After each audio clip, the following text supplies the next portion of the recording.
कर्नाटक के बेलगावी में हुई कांग्रेस कार्य समिति की बैठक में एक बार फिर से शीर्ष नेताओं ने संगठन में जान फूंकने का फैसला किया है।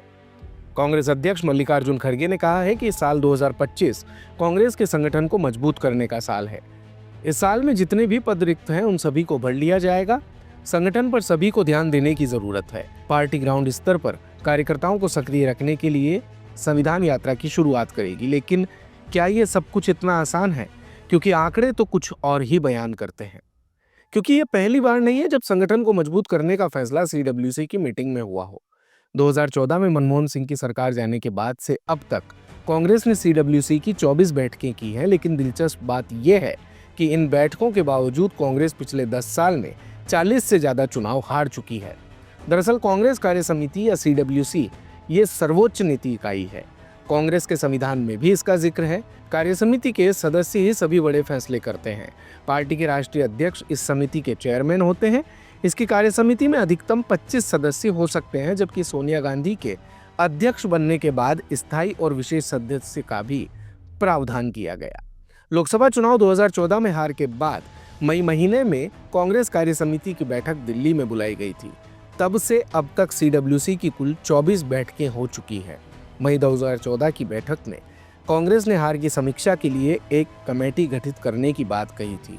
बाद में ए.के. एंटोनी की अध्यक्षता में कमेटी भी गठित की गई, लेकिन उसकी रिपोर्ट न तो सार्वजनिक की गई और न ही उसे लागू करने की कोई पहल हुई। एंटोनी कमेटी ने अपनी रिपोर्ट में संगठन में बड़े स्तर पर बदलाव की बात कही थी।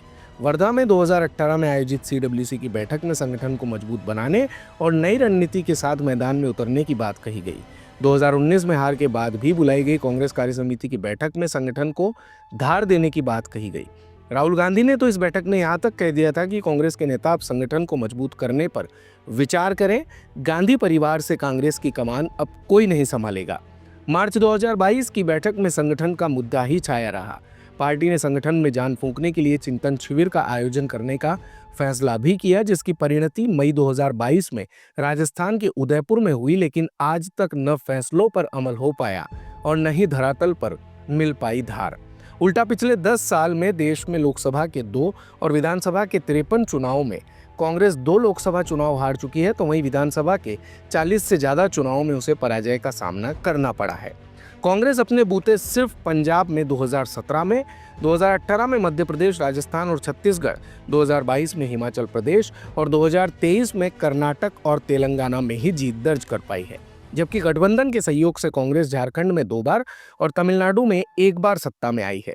जबकि बात अगर हार की करें तो कांग्रेस को महाराष्ट्र में 3 बार, हरियाणा में 3 बार, दिल्ली में 3 बार चुनावी हार का सामना करना पड़ा है। जबकि यूपी, बिहार और बंगाल समेत 12 राज्यों में 2-2 बार पार्टी को हार का मुंह देखना पड़ा।